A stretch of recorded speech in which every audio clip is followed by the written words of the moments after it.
right back, Charlie.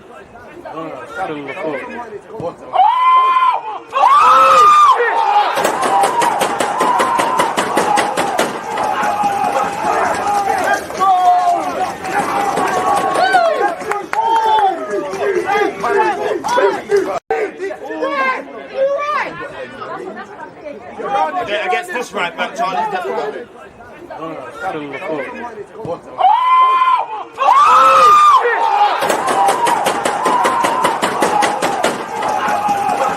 People deluded, I'm back again. Come on, Ian, bro. Come on. People deluded, I'm back again. Come on, Ian, bro. Come on. Because you always used to act when defenders have been given, like...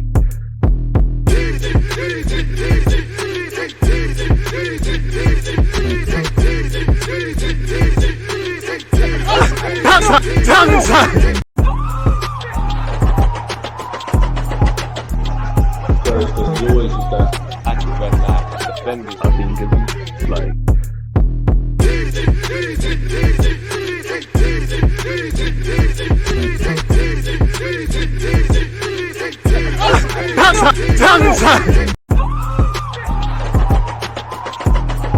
you always used to act when defenders have been given, like...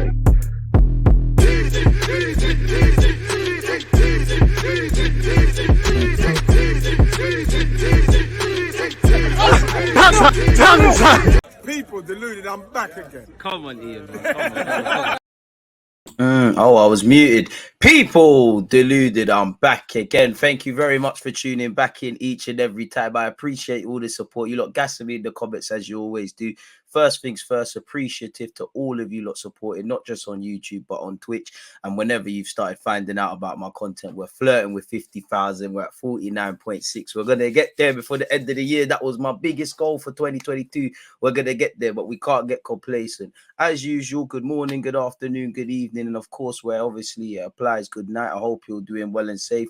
Make sure you're getting your comments in, you're hitting the like button, you're turning on your notifications, and you're following on all platforms. Information's in the description. It's Man City versus Dortmund today. I'll be doing a watch along for that. If you're on YouTube, you can see it in your pinned message. This video will take you to that landing page when we're done. And obviously, I'll post the link. In fact, let me do that right now. Again, you know Haaland's going to end up scoring against Dortmund, Jude Bellingham watch and all of that. Obviously, Champions League, we saw a great goal from Kudus. It must be nice to have a winger. Obviously, Mudryk is playing Celtic today, and he'll probably play well, and his reputation will get even more enhanced, and all of these things. I mean, in the last few hours, you've seen our City games being postponed. There's a lot of chopping and changing. We've got a date for our PSV game. So, yeah, there's a lot of things to kind of go through, really and truly, people. Any talking points you got, feel no sort of way. I hope everyone's having a progressive week. I hope you and your loved ones are all healthy and all of them sort of things. The guy who screams in the intro will live on forever. Trust. You know, actually, I don't. Who is that? It might be George. We got George, man. He's ironically an Arsenal fan. It might be George, you know. It might be George. It might be George. I need to score another banger. Next time I play Sunday League, I'm not passing the ball, man. I'm trying to do the mad thing again, people. But is well, it is great content with even greater supporters, man. You know, again, appreciative to have you lot here. Wazza, what a name. I hope you're doing well and safe. Anthem got YouTube and Twitch on lock. I hear that. One more time, reload it. We did, man. 3 times minimum every day, man. If it's nice, play it twice. Keep up the good work. DG Love from South Africa. Appreciative to have all the South Africans locked in. Man said Dollars and Kobana. Gooner, what you saying, my bro? They are my guy.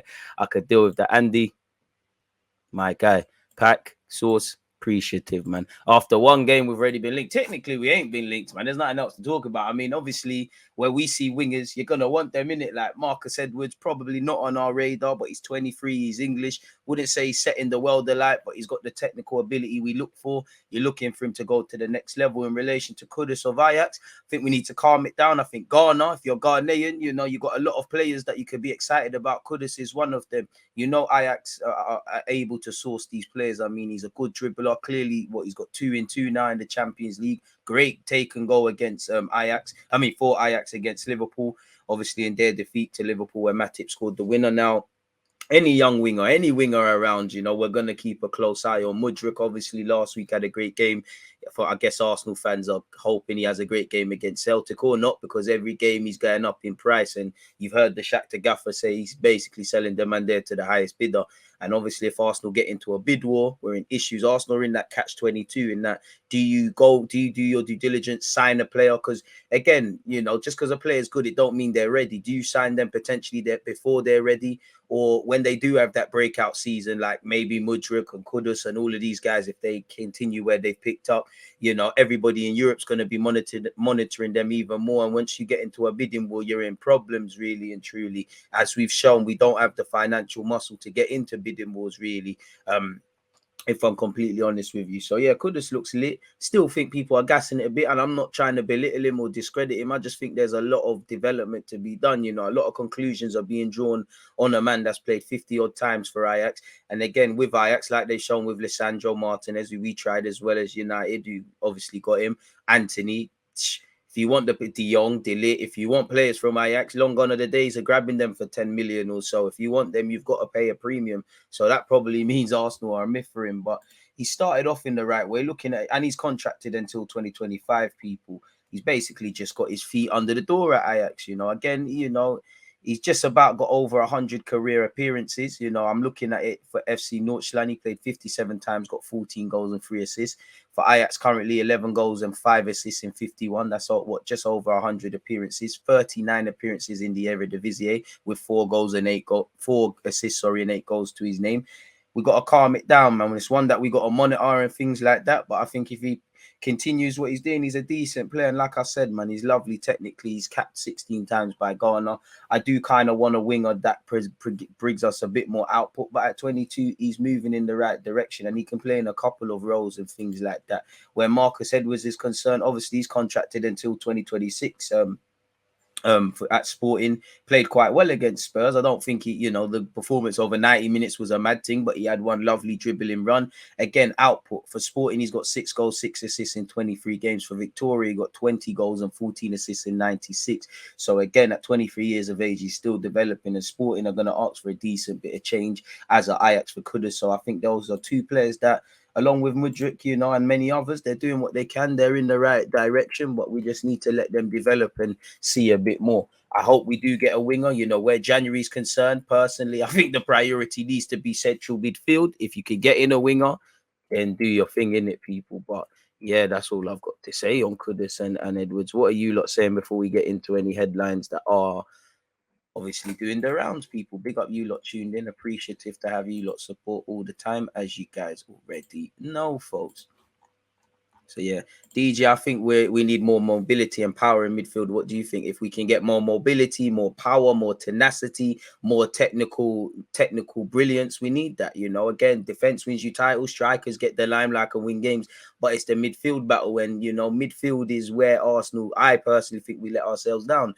I'm allowed my opinion. Like I said, he can play out wide, he can play as a cam, he can play in a lot of roles, my guy. But going back to Arsenal, the one big question mark is midfield, and I don't personally feel we're going to develop to the standard we need defensively. Our first attacker is Ramsdale, our first defender is Jesus. I don't think we're going to defend too much better as a team or attack much better as a team until we deal with the midfield. It's the midfield battle, and I don't really know what our midfield's about. I mean, of course I do, but I don't really. Xhaka's a decent player. Mobility is not something that's a strong point of his, but durability is.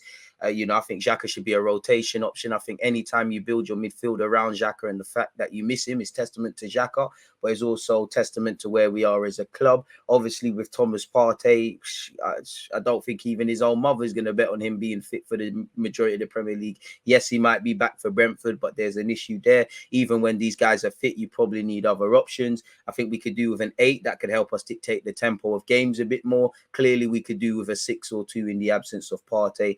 And when you look at the experienced players, the players that are an exception to the rule of our young squad and things, it's the experienced players that have the question marks over them, you know, with the exception of Xhaka, who's clearly valued on and off the field, and most people can see he's a decent player, but he should be a rotation option, nothing more.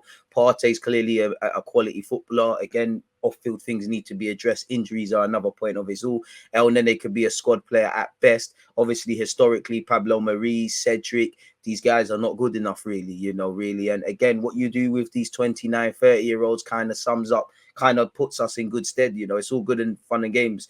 Saka, Martinelli, all these guys taking 3 years to develop and things because they've still got their best years in front of them. These lot are going to kind of be quote unquote past it. So we need to get a bit more out of our experienced players. Obviously, the time to talk about transfers is not here.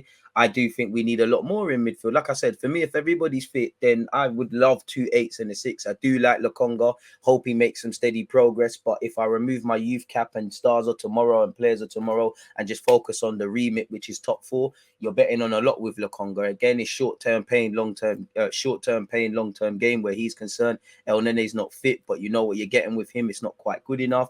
Xhaka, for what he does, is good, but could we get something that's, you know, Xhaka might take 3 touches. Can you get someone lit that can do it in 1 and 2 touch respectfully? Partey, he's not relevant if he's not fit. And whatnot, people. And again, you know, you saw the gaps obviously against Man United. So until we address that, we're not going to get anywhere. And it is a bit baffling for me because I have to start assuming that this is what you're betting on, whether you got players in or not. Edu and Arteta have both been Premier League midfielders, have both played for this football club. So they should know damn well what Arsenal's about, really and truly, if I'm completely honest with you. But the time for transfers is not now, in it. Until January, we're going to have to kind of deal with what we need in it. And I did think midfield would have been one of the first areas to be revamped. We're going to live or die by midfield, you know, really. You know, I know we're doing the young thing, but is it necessarily fair to bet on the volatility of Saka, Martinelli, Smith Rowe to expect them to do it for 38 games? Is it sensible to assume Partey is going to stay fit or Xhaka is going to keep up his performances? I don't know, people. I just know we've seen the same movie play out. And it is what it is, you know. We've left ourselves short with depth, you know, with the injuries we're seeing, with obviously now games are being mixed and matched, and we're going to have to play certain games at a later date. We don't know what the World Cup is going to do for our players, the few players with Arsenal that go to the World Cup, let alone the 20-odd that stay. Do we go pre-season? What do we do? And beyond that, really. And obviously we hope we address the certain areas in January, but you know, last year we assumed we might get a striker in, we might get a midfielder in, we left with nothing really. So we're gonna have to see how that one develops. But I think you're right, man. You know, I think midfield needs a lot. Can't wait for January so we can bag Louise and just forget about depending on Partey. The midfield needs a revamp now. It's been the same ish for years now. Big up Frankie. We need a world-class midfielder and winger. Patino hopefully can become the Xhaka replacement. Give Charlie time, man. I'm not saying you, but people think, you know, the way Saka came into it, the madman that's not playing for United, the way he came into it, you know, Pedri, Gavi yesterday, great, brilliant players, Musiala, Asu Fati, if I haven't said that, and there's plenty more. A lot of people see the 10 or so, Foden, the 10 or so footballers that are 16, 17, 18 that have just gone into the first team, and they think that's a rule versus the exception. You know, Patino needs to be slow cooked. Physically, he's got to develop. His body's got to be able to deal with, obviously, he's just at the elementary stage of his career. You know, he's left 23's football. This is his first loan. He started well at Blackpool, nursing an injury. You hope he's back. You know, he's got to deal with the pace of the game, the physicality of the game, recovery of, you know, championship football at Blackpool. You're playing 3 games in 10 days, twice a week. And that, obviously, you need to be ready for that. And you need to show consistency. I do think Patino, he's one, you know, along with Brook. You're hoping that gaps can open in the next year or 2 years or so. Miguel Aziz, and things can happen, but it's unrealistic, you know. Not everyone's going to do the Jack Wilshere thing as well. It's probably unrealistic to expect him to slot in straight away. Whatever you think about Xhaka, he's significantly experienced, learned at Gladbach, Basel, played for his country. Again, Charlie Patino, he's learning, and you saw in his, you know, he scored in his debut technically in the cup. Obviously, I think he was kind of done dirty when he played against Nottingham Forest, but he's learning, man. Just let him develop a bit, see what he said. I think for him and Brook, see what they're saying around 20, especially Brook, obviously with Cedric probably going to depart. I don't think Brook is ready for first team football at Arsenal Football Club technically or off the ball yet, but I think he's moving in the right direction, and not just him. Obviously, what's going to go against Patino and Aziz is you can't have everything in it. You know, at present, whether you think Patino should be playing in Arsenal's midfield or not at this current moment in time, you've got a Belgium international in Lokonga, you've got a significantly experienced Swiss international in Granit Xhaka, you've got El Nene who, You know, he's going to, out of 10 games, he might give you 5s or 6s. When you're chasing a Premier League title and you've got pressure like Mikel and every other Premier League manager has, you're probably going to bet on that versus throwing Patino or anyone in there where out of 10 games, they might be 20 out of 10, 2 out of 10, etc. as they're still learning and things like that. And obviously, Zinchenko's now coming to the mix. Fabio Vieira can play as a left-sided 8. We're talking about different profiles, but Douglas Luiz and things, there's only so many bodies. You have a great chance if you're a midfielder at Arsenal, but also when you're a top 6 club or a Premier League team, being a midfielder is a bit of a sheg. You know, for Brook, he's a fullback.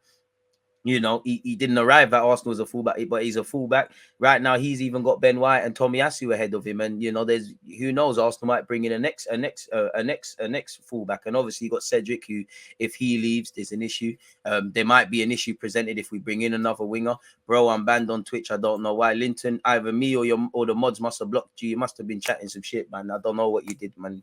But you're going to have to own that, man. But yeah, it is what it is. So just let them develop. Miguel Aziz as well. Marcelo Flores. Listen, all of these guys, they're not all going to make it. They're not all going to make it at Arsenal Football Club. That's a cold, harsh reality fans need to accept. Whether they're good enough or not, some people develop at different rates. Obviously, the dynamics of what Arsenal need to achieve immediately. Yes, we're doing this youth thing, but you see how it goes. So you want as many first-team players to come through the academy or whatever as possible. If not, can we make peace? You know, I hope Patino makes. I think he's got a good. I think him and Brook and a couple of others got a good chance. I think you look at Miles Skelly Lewis and Ethan. I can't never say his last name. Forgive me for mispronunciation, but Ethan Noari, I can't pronounce his name. Let them develop. They're 15, 16. I really do believe if everything happens to them, they could potentially play for Arsenal Football Club, but just leave them. You know, again, youth players don't have time, and it's the same people that gas them are the same ones that kill them. If Joe Bloggs 16 plays for Arsenal tomorrow against, I don't know, North London Derby, man of the match, he's going to be praised. The next week, if he's shaky, they're going to be on to him. It's a bit like Balogun. Everyone's like, oh, Balogun needs to play. He's better than Eddie, this, that, and the other. He played. He was out of his depth. You saw what happened. He went to Middlesbrough, didn't set the world alight, but there's experience. He took that experience, and that allowed him to, you know, in his own little way, have a better loan spell at Reims, really and truly. You look at Smith Rowe, he wasn't fit, but he went to Leipzig, probably learned a lot. His second loan spell at Huddersfield was a lot better, people. You know, again, people really, in my opinion, underestimate how difficult it is to go from that youth football, you know, to first team. You know, because when you play these young men, you sign up for results. Obviously, even people that are more significantly more experienced than them, technically international footballers in Smith Rowe, Saka, Martinelli, they're still developing. So what is it going to be there? And it's like my guy said here, same people screaming, get the youth in, scream he's not good enough and whatnot. And if fans want that, they need to be prepared to accept that Arsenal may not be doing what the other boys are doing, really. Again, you don't get time as a youth footballer. There's so many dynamics. I do think Mikel Arteta likes the academy and wants to push the academy, but I don't think he's on the Wenger thing in that you just play everyone. Unless you're them super ones, I don't think he's playing you, really. You know, you look at our depleted squad last year, a bunch of players travelled, no one played. Swanson, who I think he's left now, rightly so. Mikel Beref, Amari Hutchinson's left permanently. Marcelo Flores has gone second division in Spain, as has Miguel Aziz, and there's plenty others, people. So let them develop, let them do their thing. Minutes are currency, really and truly. Arthur Okonkwo might be able, beyond being second or third choice, I don't know if he's going to be the guy here. Waters, I don't know if he's going to make it here, but he's done what he could to get in Arteta's thinking. You never know what could happen. Matt Smith, obviously, he's been clearly kept as a body, and it's nice he's traveling, and you hope he gets some minutes, and I really hope he makes it, but it probably looks bleak. We need to revamp midfield. I don't think he ties into what we're trying to do, really. And if I was him or his agent, personally, I would have pushed to leave Arsenal already to play first team football. But you never know what could happen. You know, you never know. God forbid. But if there's any more injuries, you might have to see what he's saying. He's got from now till January to try somewhat convince Mikel Arteta that he could be utilised in this, people. So it is what it is. Not everybody can make it. As long as people can make it to the first team will be sold on, the academy is doing its job, people. Sorry, folks, just making a timestamp. Big up you lot, man. Really thought-provoking questions. Marcus Edward looks the real deal. Yo, DG, random question, but what's your thoughts on playing Tini left of a back three if and when Gabby needs a rest? You could, but I'd probably more want to see, you know, if we had to put a fullback there, I'd more want Tomiyasu there, even though Tini could do that. Patino could be worlds in a couple of years. Just let the man develop, man. You know, just let the man develop. He looks like a quality prospect. He is a quality player. And he's got a lovely mentality, but them labels are not going to help him. You know, bring back Patino right now for what? You're playing week in, week out in the Championship for Blackpool. What are you going to do at Arsenal? You're not going to play week in, week out for Arsenal at this moment in time. Go and play. For me, what I like to see is, you know, obviously, if he does a madness for Blackpool or he plays poor, people are going to hear about it, but nobody's watching him week in, week out. You know, so you get out of the spotlight really and truly. You know, one week you're the guy, next week you're not. As you've seen with a couple of these players, people really underestimate, in my opinion, just how flipping difficult it is to play first team football, let alone Premier League. More, you know, their technical ability is what's got them there. Speed of thought, all of these things is what they have to develop, and you have to go through the trials and tribulations. You know, again, some players are exceptions to the rule, but you can't be drawing conclusions on dons that have not played 20, 30 league appearances in any capacity. And if you are, you need to sign up for 1 week they're going to be lit, the next week they're not. And obviously, where, you know, as much as I agree with that, and you know, I love youth football and stuff, when I remove that and I look at our short-term goals, which is, I don't care how you do it, getting to the Europa League final or winning the Champions League, these volatile young players might not be even able to help us. Even young volatile players that, if we was to say our strongest 11 or who plays against Brentford, you know what is being said. Look how long Saka's gone on little goal droughts. Martinelli's had to finally got in the team. Smith Rowe's in and out. These are trials and tribulations of young players, people, that they go through. But I can't blame you. They need time. And to be fair, they were, you know, they threw them in there. Couple man got thrown in at Brentford. You have to take your chances, but you're set up in poor conditions, really. I really embrace the idea of bringing our legend Arsene back to the club. So do I. But, you know, Arsene Wenger needs to get over Arsenal.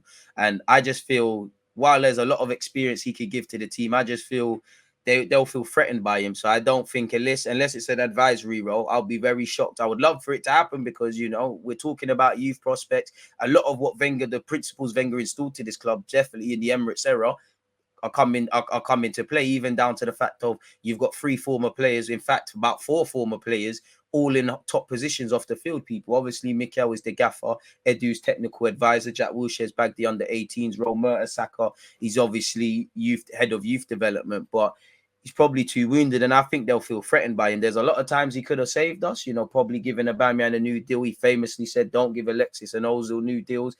Maybe he could have been saved with the Pepe deal and etc., really. So I would support bringing Wenger back, but beyond being an advisor, I can't see it. And to be honest, if you're Mikel Arteta, it's a bit like if you're at United and you've got Sir Alex Ferguson walking in and out the corridors. You know, you're on the best of days. You've mentioned United, you mentioned Sir Alex, you think of Arsenal, you think of Arsene Wenger.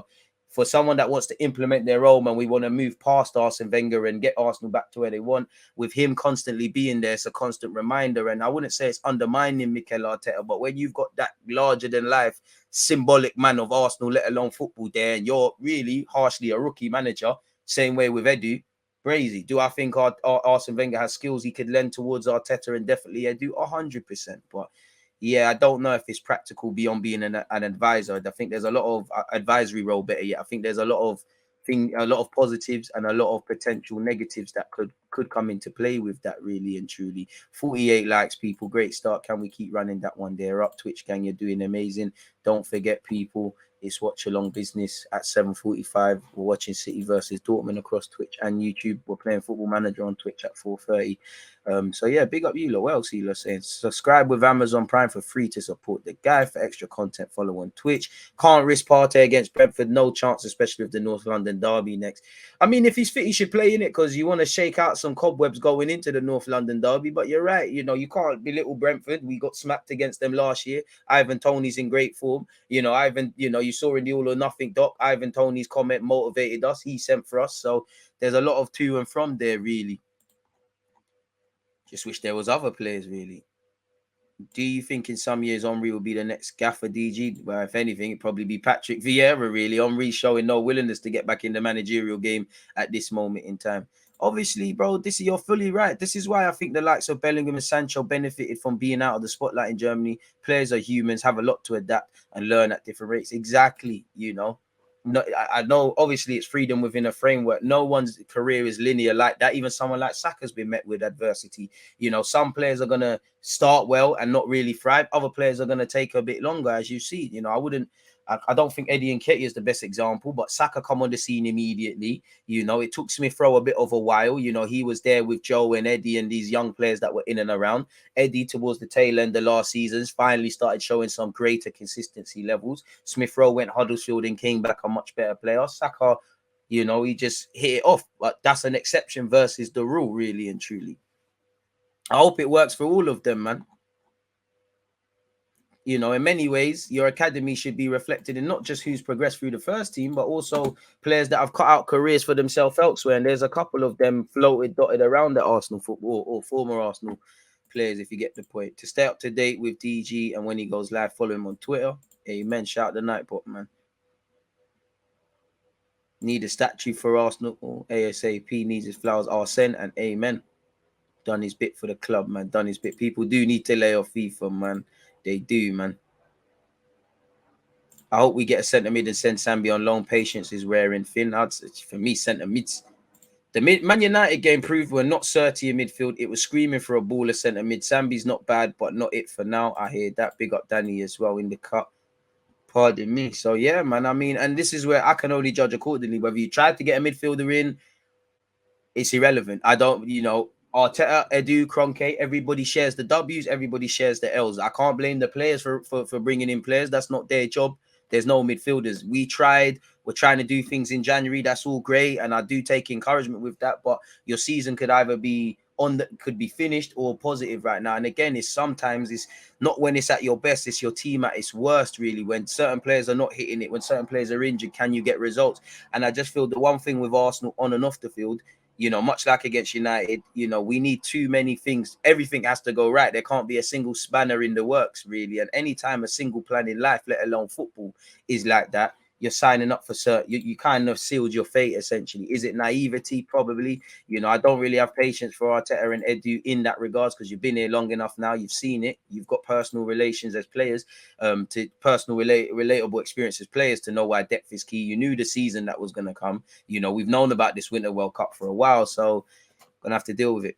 The same people that want Smith Rowe gone will be the same people that scream at the club for selling him if he improves elsewhere. What do you think of Nelson, keep or sell? I mean, if anyone could be given a clean run for me, I'd love for it to be Nelson. But, you know, it's probably for him. He probably needs to leave, go develop elsewhere and do his thing and try and stay fit. DG, thoughts on Gab's form? He seems a lot more rash this season. Disagree personally. I think he's been good this season. You know, shit against United because of that mistake. Obviously, the Fulham brain fart. He needs to pattern that bozo gene. But prior to that, he's been quite good. I'm not gonna lie. I'm a bit harsher on Gabriel now because I'm not saying you need to be perfect. Them lapses in concentration from you and Ramsdale and Ben White and everyone needs to be less frequent. But I think a lot is being made of that, really. Morning, DG. Haven't enjoyed the Spurs game like last night in a long time. Amen. And Henri's commentary made it even better, people, if I'm completely honest with you. So, yeah, man, interesting opinions, man. Feel no sort of way about getting them in. Again, while I like to go through headlines and the rest of it, people, it's you lot that make the platform. So, yeah, with that being said, let's start looking at some of the things that are going on in the world, really. It is news.